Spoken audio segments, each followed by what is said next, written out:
Hello, hockey fans of all ages, shapes, and sizes. I wanted to, beautiful day out here, wanted to remind Leafs fans of a little sequence that happened in the playoffs.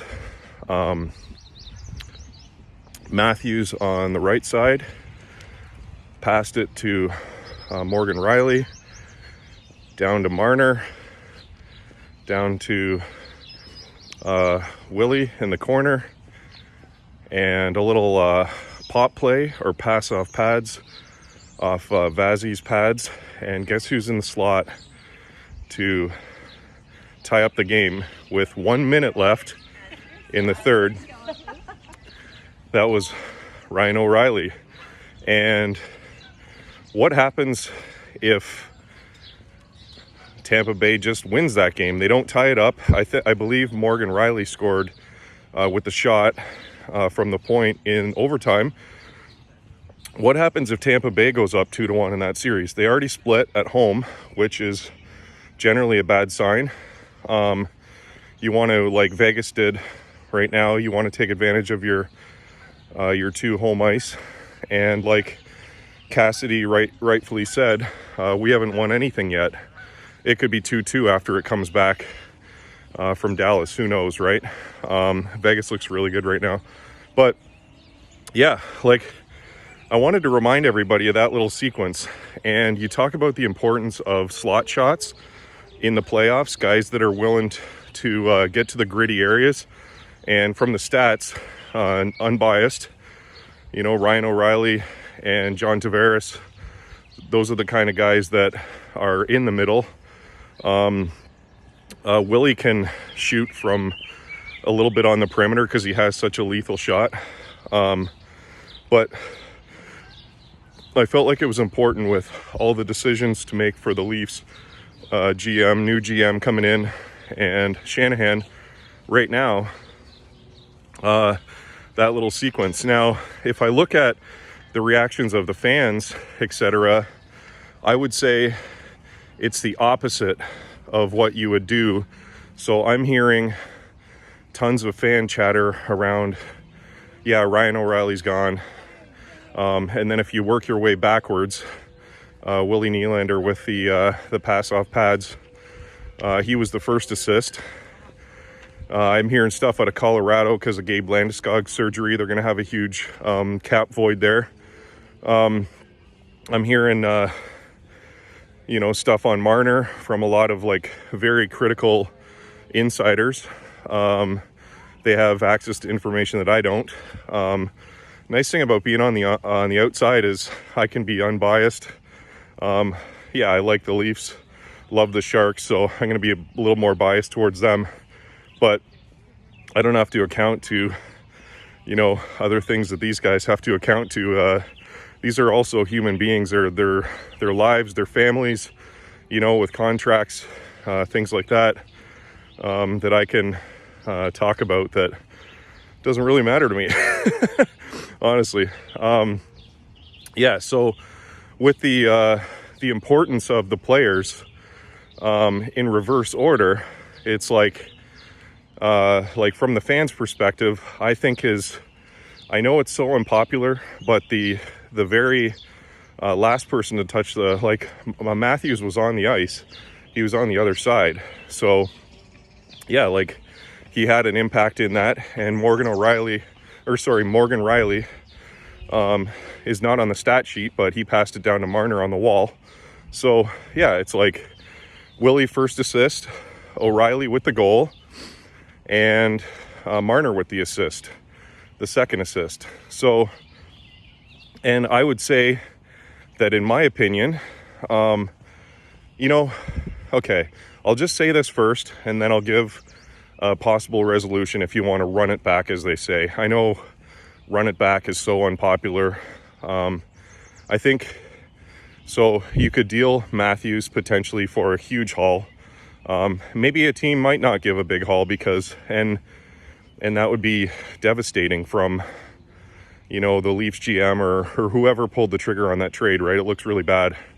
You could look at Morgan Rielly. I don't think you look at him. I think he played amazing you know, black eyes and everything from getting into some fights.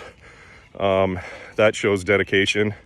And then you look at Marner, which seems to be popping up as the most obvious choice. But if you look at the London Knights, Matthew Tkachuk and Marner, and I believe it was Christian Dvorak, were line one when they won that one. So I think, in my opinion, Marner is a critical piece here.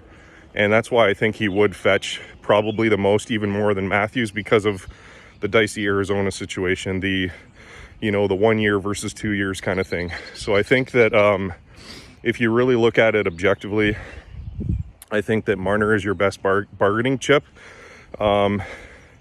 Willie's contract's pretty good. I mean, it's amazing. Like I said before, he'll probably command like 10 million. So like Timo Meier's going to probably get in New Jersey or, you know, whatever. Those kind of guys that score 40 goals, they don't grow on trees. So I think if you're looking to keep goals for, obviously Matthews is going to be a massive loss. Marner's like your big assist man, so it's like, and that two-way play. So do you end up scoring a ton of goals and losing a ton of games, missing the playoffs because you trade Marner? I don't know. These are all risks, right? So in the context of run it back, like I said in one of my other videos, I heard that echoed today as well, that if you're going to run it back, you have to do it with a new coach. And the last thing I'll say is, if you're going to run it back with the core and everything, core 4, I hate that label, whatever, it is what it is. If you're going to run it back, I look at, okay, what do you got? You got 3 other guys salary. You got Brody at 5 mil. You got Murray a little bit less than 5 mil. And you got Jake Muzzin on IR a little bit more than 5 mil. I think 5.5, 5.5, 5.6, something, 2.5. Anyway, what do you do with that IR? Like, is Muzzin going to retire? Could he potentially come back? I don't know. Maybe an entire season resting with concussions. I know concussions are dangerous. I think that's something him and his family should talk about, because no money in the world is worth having a head injury and being impacted when you're retired. You know, the corporatism or capitalism nature of big business pro sports would say, don't worry about it, you know. But ultimately, Jake Muzzin, gets to make that choice, which is the beauty of being in a free country, you know. So I would say, yeah, like if he is willing to come back, you got a huge stock of defense there. I know there's a bunch of rookies and or like sophomores and stuff where, you know, maybe you don't have the best E-core if you trade like a guy like Brody. But if you're talking cap and you want to run it back one more year with Matthews still being there, and you look at some of these bartering chips, that in the case where you get nothing for Matthews, you're going to be blowing up the whole team in the summer. So I would say this, that those 3 guys around 5 million, if somehow Jake Muzzin feels like he's had time to heal, and I mean, I've had 1 concussion before, I think, or maybe 2 from sports and things. They don't last forever, right? Your body rebounds, it mends. And maybe a guy like him, still a fairly young guy, maybe he comes back, right? And you can part with a couple D-men, and that, you know, that big $5 million, which could go towards signing your guy that I talked about starting this whole clip, Ryan O'Reilly, who scored that big goal. And if he doesn't do that, if that doesn't happen, Tampa Bay goes up 2-1. What happens? Do you lose to Tampa Bay anyways? So some stuff to think about there.